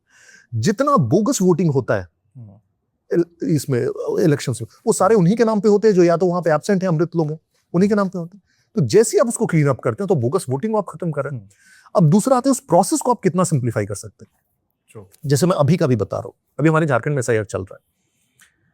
इलेक्शन कमीशन ने क्या कहा कि 2 है, एक तो अगर आप 40 साल से ऊपर के हैं, राइट, और 2004 के पहले किसी भी वोटर रोल में आपका नाम है, तो ऑटोमेटिकली बस वो आपका नंबर बता दीजिए, तो उसमें आपको फिर कुछ करने की जरूरत नहीं है, you are connected to the new role, right.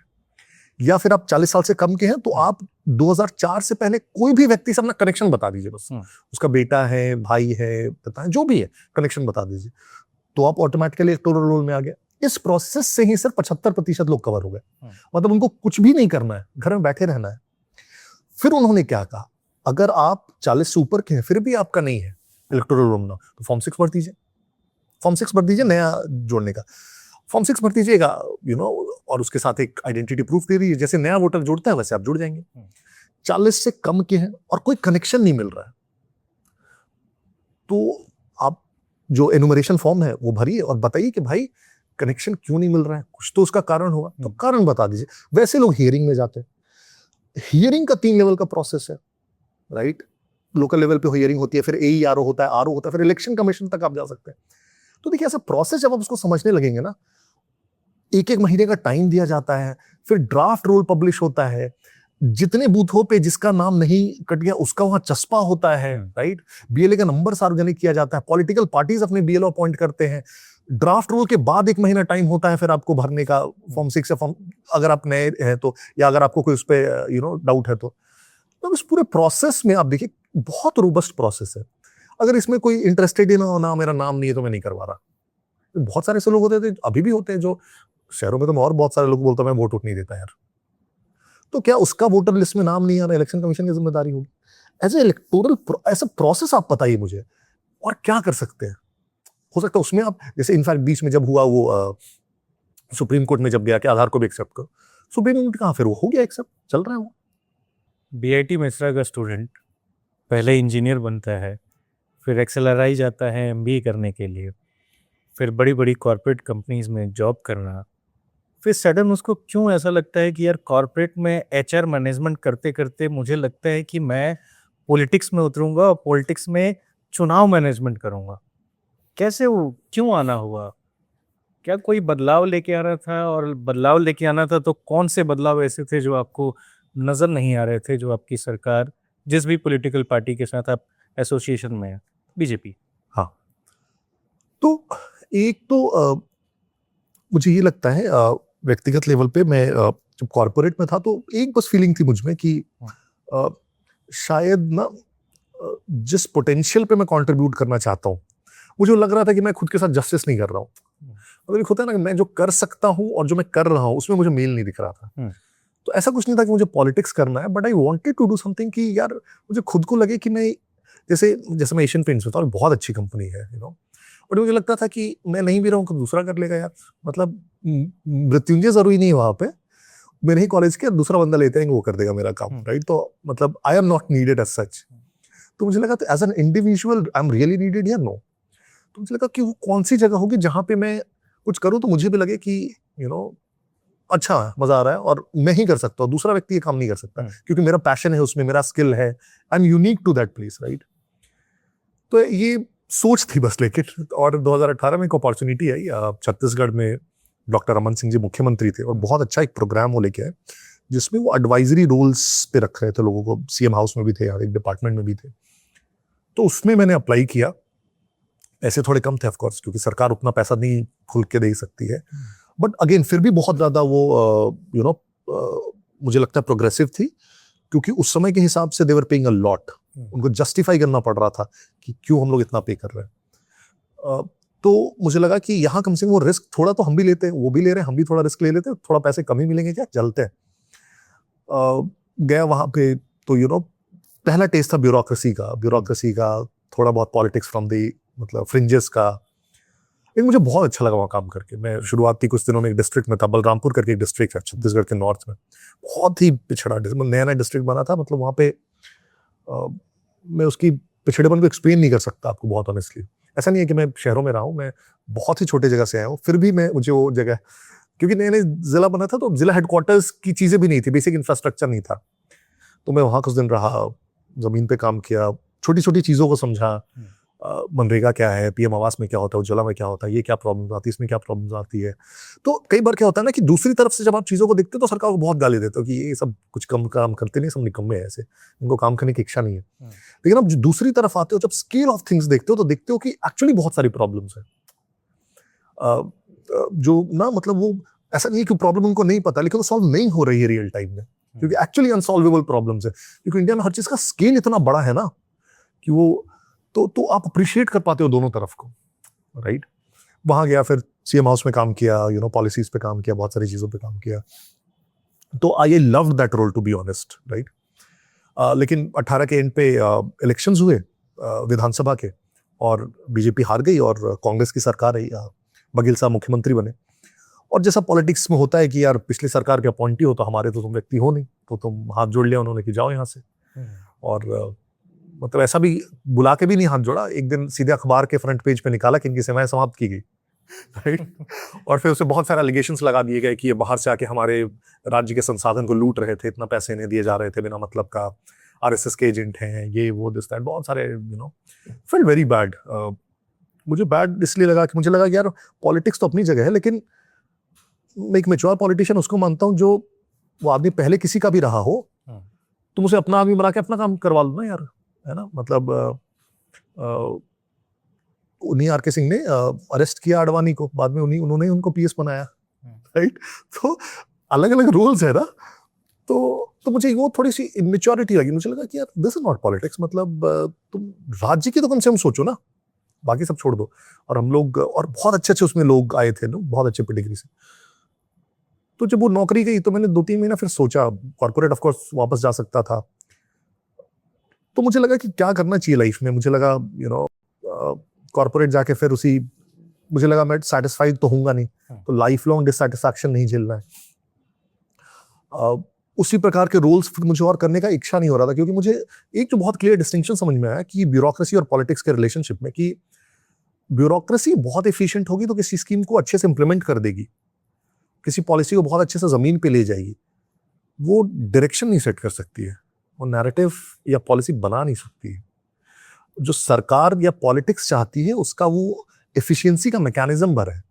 तो मुझे लगा वो बनती कहाँ से, वो बनती पॉलिटिक्स से कभी भी, कि देश किस दिशा में जाएगा, राज्य किस दिशा में जाए, वो पॉलिटिशियन से डिसाइड करेंगे, चाहे आपको अच्छा लगे बुरा लगे। तो उन्होंने कहा कि जब आई है तो फिर वहीं चला जाए, राइट, क्योंकि वो उद्गम स्थल है, बीच में ज्वाइन करने का कोई फायदा नहीं है। पर आपकी उड़ान बहुत लंबी रही। हाँ, तो मैंने कहा उद्गम स्थल पे चलते हैं। ये भी पता था कि सैडली इंडिया में जो पॉलिटिकल स्ट्रक्चर्स है ना, तो नए लोगों को घुसना बहुत आसान नहीं, and this across party lines I would say, क्योंकि वो स्ट्रक्चर्स नहीं है जो नए लोगों को इनवाइट करे और उसको थोड़ा सा ग्लिम्स दे और फिर उसको अब्जॉर्व कर ले, बने ही नहीं वो structures.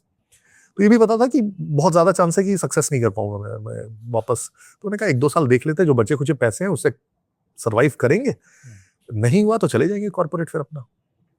And hence this is how I landed in my home town Jharkhand, Ranchi, और कहा कि अब यही करेंगे। तो 19 के इलेक्शन थे लोकसभा के, हमारे यहाँ संगठन मंत्री का एक पद जो होता है, अभी उत्तर प्रदेश के संगठन मंत्री हैं धर्मपाल जी, वो हमारे संगठन मंत्री थे, और मैंने उनसे जाके इच्छा जाहिर की कि मैं ऐसे वहाँ था और अब राजनीति में कदम रखना चाहता हूँ। तो उनको भी शुरू में थोड़ा, मैं देखने में भी कॉर्पोरेटिश था, मतलब कपड़ा पैंट शर्ट वाला टाइप्स तो उनको भी लगा होगा कि ये कहाँ, ये अटायर आपने इसी वजह से चेंज कर दिया है। चेंज तो मैं अभी भी ट्राउजर शर्ट पहनता हूँ, मतलब वो चेंज होता रहता है, बट उसमें शायद बोलचाल या हर कुछ थोड़ा कॉर्पोरेटिश होगा, कि मैं होगा ही होगा, मतलब नो डाउट्स अबाउट इट। तो उनको भी शायद लगा होगा कि ये क्या, मतलब ऐसे लोग तो बहुत सारे आते हैं कि मुझे इच्छा है पॉलिटिक्स पे, लेकिन आते फिर चले जाते हैं। लेकिन मैं थोड़ा परसिस्टेंट रहा, मैंने कहा कि नहीं मुझे तो करना है टाइप्स। तो फिर उन्होंने सोचा कि इतना ज्यादा परसिस्ट कर रहा है कुछ, तो इसको देख ही लेते हैं। तो इलेक्शंस थे, बहुत काम भी होते हैं इलेक्शन में, तो थोड़ा बहुत उन्होंने कुछ टेक्निकल काम था उन्होंने दिया, तो फिर मैंने करके दिया, फिर उनको अच्छा लगा, फिर उन्होंने और दिया, और धीरे धीरे उनको कॉन्फिडेंस आया कि मतलब ही सीरियस अबाउट दिस। उनको शायद दिखा उनमें कि ये बस ऐसे ही टाइम पास करने नहीं आया, इसने बहुत सीरियसली एक चीज छोड़ के आया है, he wants to pursue this. तो उन्होंने अप्रिशिएट किया उस चीज को बहुत। मैं बहुत शुक्रगुजार मानता हूँ उनका कि वो शायद ना होते तो मैं राजनीति में ना आ पाता। मैं आज भी उनको हर बार बोलता हूँ, मेरे गुरु की तरह। और फिर धीरे धीरे बहुत सारे काम मिल गए मुझे, बैक एंड का इलेक्शंस का, और काफी हैवी। तो लोकसभा में फिर उसी साल विधानसभा इलेक्शंस थे हमारे यहाँ, फिर उस समय उसमें भी तब तक उनको भी बहुत ट्रस्ट आ गया था कि ये बैक एंड संभाल लेता है टाइम्स। तो उसमें मैंने बहुत मेहनत से, तो 1 साल अपनी जर्नी यही चली पूरी, मतलब ना मैं बिना कुछ मांगे वाला टाइप्स। फिर मैंने कहा कि अब 1 साल हो गए, उन्होंने कहा चाहते हैं, उन्होंने कहा कि अब जो अगली टीम बनेगी उसे मुझे जगह दे दीजिए। शुक्रिया शर्मा जी हमसे बातचीत करने के लिए। और आपको ये इंटरव्यू कैसा लगा, ये आप यहाँ पे बोल के और जो आपको पसंद करने वाले लोग हैं और हमारे दर्शकों सबसे अपील कर सकते हैं। नहीं, मुझे मैं बहुत खुश हूँ, क्योंकि कई बार सिर्फ अपनी बात बोल देने से, मैं तो ठीक है, मुझे पता है कि मैं क्या सोचता हूँ, क्या माई थॉट प्रोसेस, तो कई बार सिर्फ वो बोल देने से शायद वो मजा ना आए जब तक सामने वाला कोई चैलेंज ना करे उस थॉट प्रोसेस को। क्योंकि जब कोई आपको चैलेंज करता है, मैं उसको भी स्पोर्ट्स की तरह मानता हूँ, डिबेट्स को ना, मैं चूंकि स्पोक्स पर्सन तो डिबेट्स में बहुत जाता हूँ, तो उसको बहुत इक्वेट करता हूँ स्पोर्ट्स से। स्पोर्ट्स में आप बेहतर कब करते हैं, जब आपका प्रतिद्वंदी बहुत अच्छा होता है, तो आपको बेस्ट निकाल के लाता है। तो मुझे डिबेट से, इस प्रकार के डिस्कशन में भी यही हमेशा लगता है कि सामने वाला इतना प्रिपेयर्ड हो ताकि मैं भी उसको नेक्स्ट लेवल के प्रिपरेशन पे ले जाऊं। वो जो डिस्कशन होता है वो एक्चुअल अच्छा डिस्कशन होता है। क्या आपको वो लगा? हाँ बिल्कुल, और इसलिए जब आप मुझे चैलेंज कर रहे हैं लॉजिक से या फैक्ट से या डेटा से, तो मुझे खुशी होती है कि मैं भी लॉजिकल चीजों से बात कर पाऊंगा। अगर आप वो सवाल ही नहीं पूछेंगे तो मैं उस पर जा ही नहीं पाऊंगा, राइट। तो आपका बहुत शुक्रिया कि आप तैयार थे उन चीजों के लिए। आपकी खुद की अंडरस्टैंडिंग, क्योंकि आप जर्नलिज्म में है तो आपकी ऐसे भी अच्छी है, तो आप चूंकि वो सवाल पूछ पाए, तो इसीलिए मुझे लगता है डिस्कशन अच्छा हो पाया। तो आपको बहुत बहुत धन्यवाद। तो धन्यवाद सर। और मृत्युंजय शर्मा थे हमारे साथ। मेरा नाम अनिल शारदा है। आपसे आखिर में एक ही आग्रह होता है कि कंटेंट और बातचीत अच्छी लगे तो कंटेंट मत ही कहिए, बट डिजिटल स्पेस पे अब हर एक चीज़ कंटेंट है। पर अगर ये बातचीत और यूपी में आने वाले 2027 में क्या कुछ होने वाला है, बाहुबलियों का दौर किस तरीके से वर्क करता है, वो अगर आप समझ पा रहे हैं तो मैं उम्मीद करता हूँ कि आप चैनल को सब्सक्राइब भी करेंगे, नीचे कमेंट करके लिखेंगे कि हमने क्या मिस कर दिया। तो हमने बातचीत के क्रम में ही इनसे कह दिया है कि आप 1 महीने बाद फिर हमें समय दें, तो हम वो सारे सवाल इनसे दोबारा पूछ लेंगे। ठीक है, शुक्रिया।